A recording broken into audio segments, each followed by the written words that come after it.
So I'm here this morning with Katie, and somewhere we've got a little cat called Squidgy as well.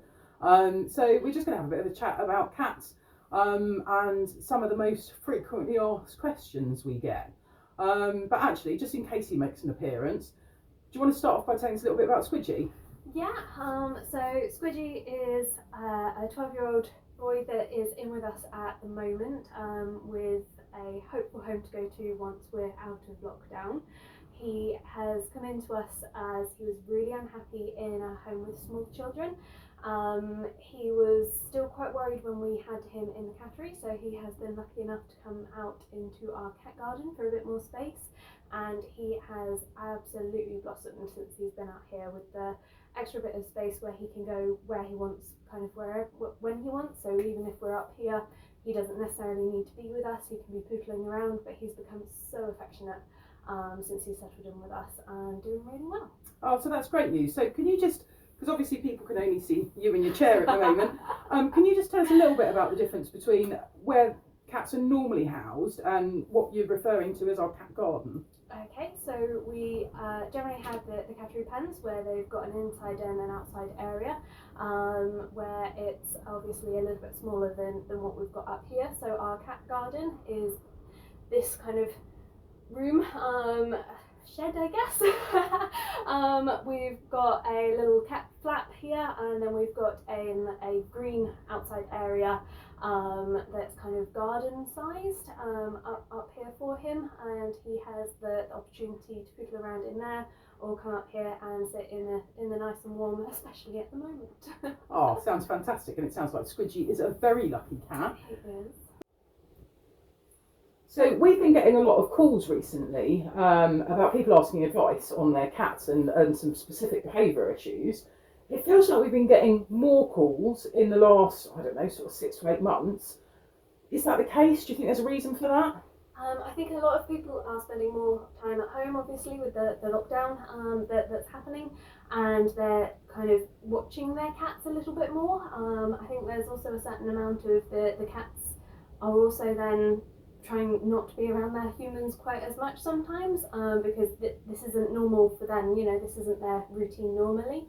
So I think we're getting a lot more calls about cat behaviour and also kind of inappropriate behaviour as well, where it's a bit more forced, I guess, at the moment. So, I mean, I'm a cat owner and I'm lucky to have a really sociable, friendly cat who just likes to be out all the time. I might feel a bit offended if I spent more time at home and my cat wasn't there. Is it because the cats don't like their owners? Not really, but as I said, everything's out of routine at the moment, and it's learning to kind of get used to what the new routine is, I guess.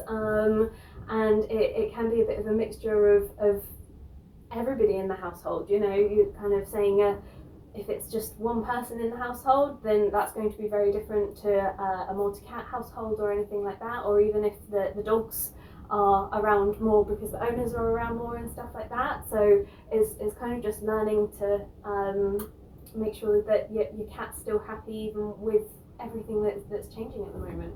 So I mean, that's the same for us, really, isn't it? And I mean, certainly I think everybody I've spoken to has been quite stressed by all of these changes.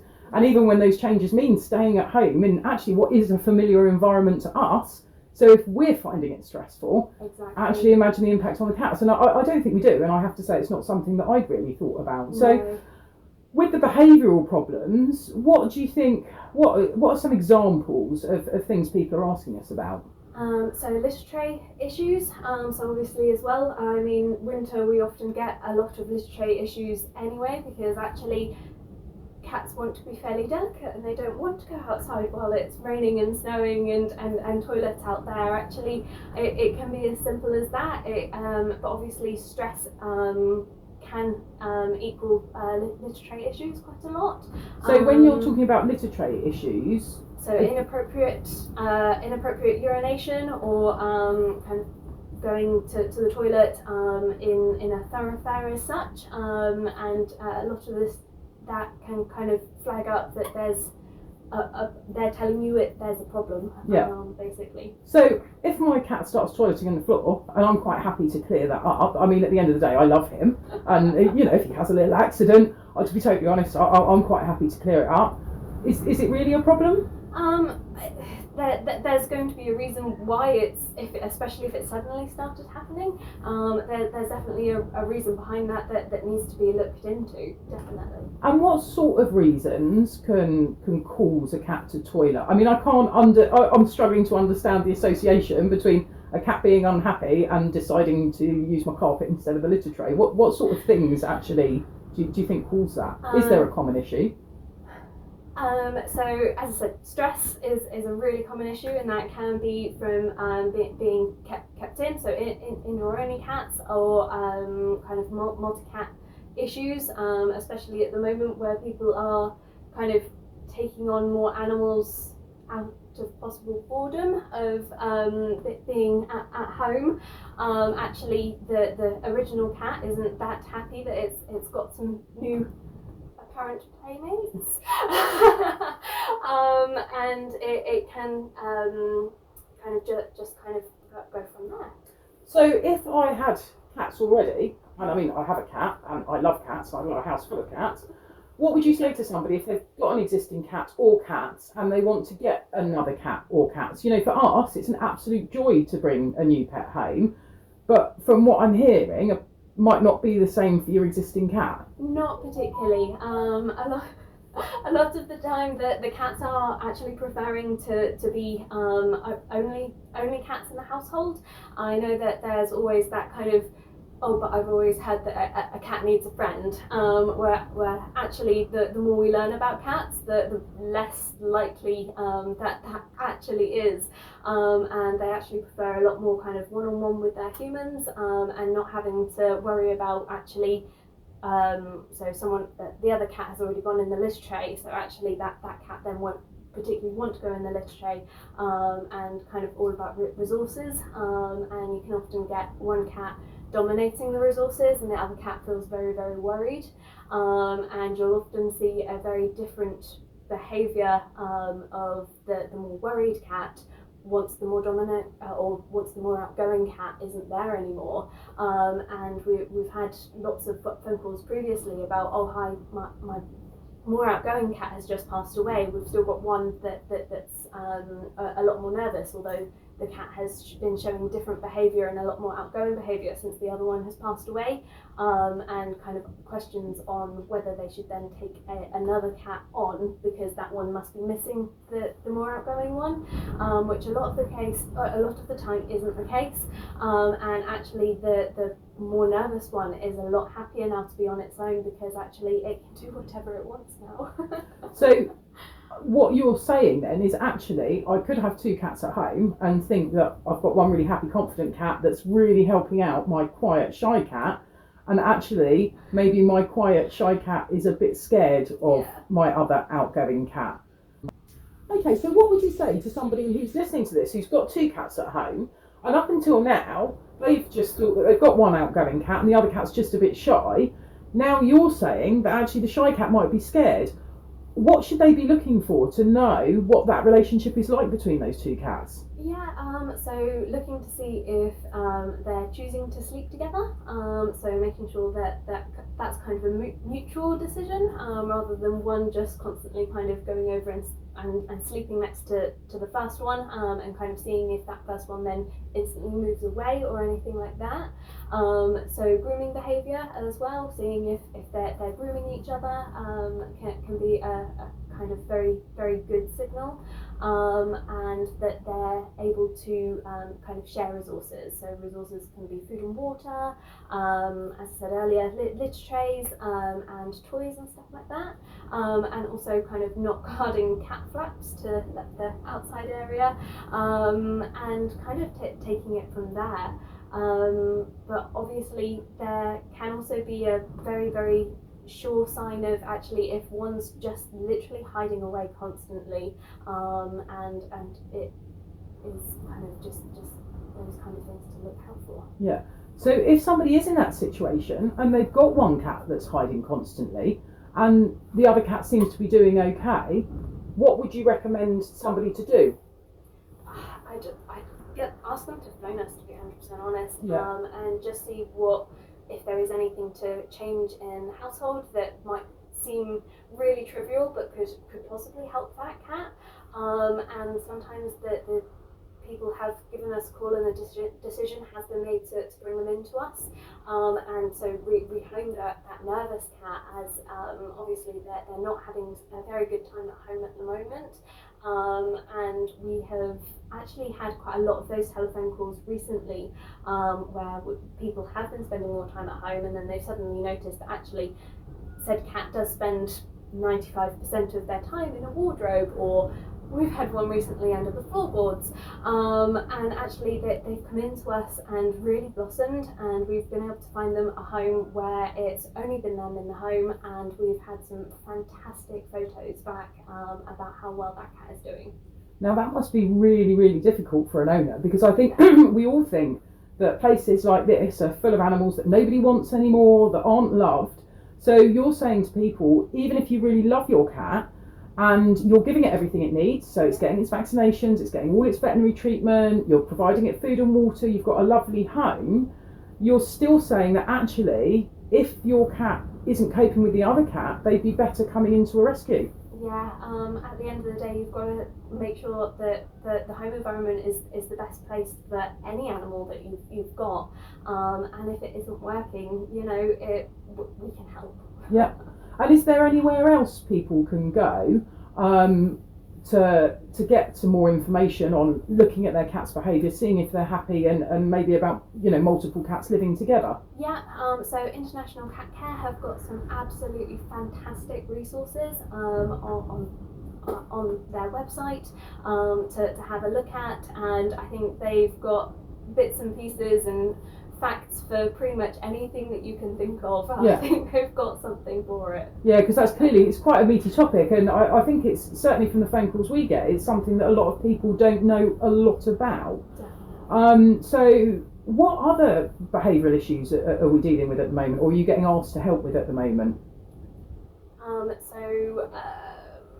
Again, kind of frustration issues, and a lot of the time the frustration issues are stemming from indoor only, but also inappropriately handled, unfortunately. Can I just ask, how does a cat show you it's frustrated? I mean, so it can be from a lot of the time, unfortunately, we're getting calls about kind of trying to play with hands or attacking legs as you're walking past them, or just kind of inappropriate behaviour around the house. So destructiveness is another one that we get phone calls about. Yeah. And so I think that's quite a difficult one, because certainly my cat will occasionally decide that my feet are fair game, and normally first thing in the morning or when you're in a rush, and I get cuffed around the feet. I think that's him playing with me. Is that okay? I mean, when's that a problem and when's that okay? Is it ever okay? I mean, obviously, in a home with small children, it can be a lot worse than kind of with adults, and it can be a bit more worrying for parents and stuff like that with the small children. I'd probably say, if the cat is then hanging on to your feet, mine doesn't do that. He's a bit more polite. It's a bit more of a problem. So what would you do in that situation if this, play behaviour, or what seems to start as play behaviour, gets really out of hand, and you say they're like hanging on or maybe using their claws and things? What sort of advice would you give people? It's often looking at the stem of the problem, so why they're frustrated. I think we've had a phone call recently where a lady was sort of saying, it was in the morning, and it was when the lady was going to feed the cat in the morning, that they were getting really frustrated and attacking the legs as the lady was walking past. So trying to do kind of timed feeders overnight and activity feeders and stuff like that. Sorry, what is an activity feeder? Activity feeder. So something, I know it's got bones on it, but something like this. This is Squidgy's favourite activity feeder. And then they've got to get the top off, and then it's got food underneath. So it will take time for them to work that out and make sure that they've gotten all of the bits off and eaten all of their food.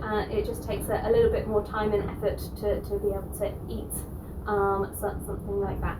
So why would that make a difference? Okay, I mean it might make him eat a bit slower, but why would that sort of behaviour why do you think that would calm a cat down with frustrated behaviour?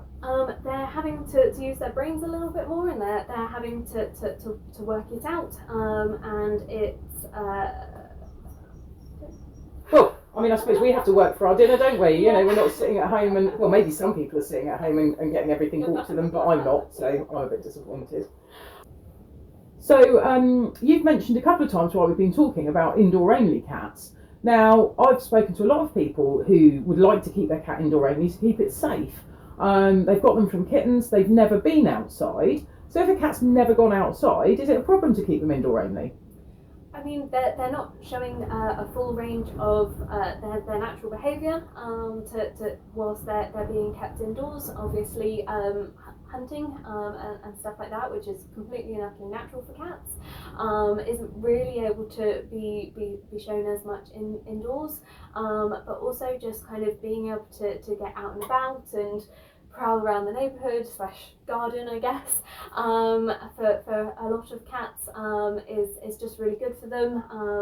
Obviously a lot of cats can suffer from obesity as well, which is a problem, but as well, if you even kind of saying, oh, but older cats are okay kind of indoor only, but actually they're still as active as their younger associates, I guess.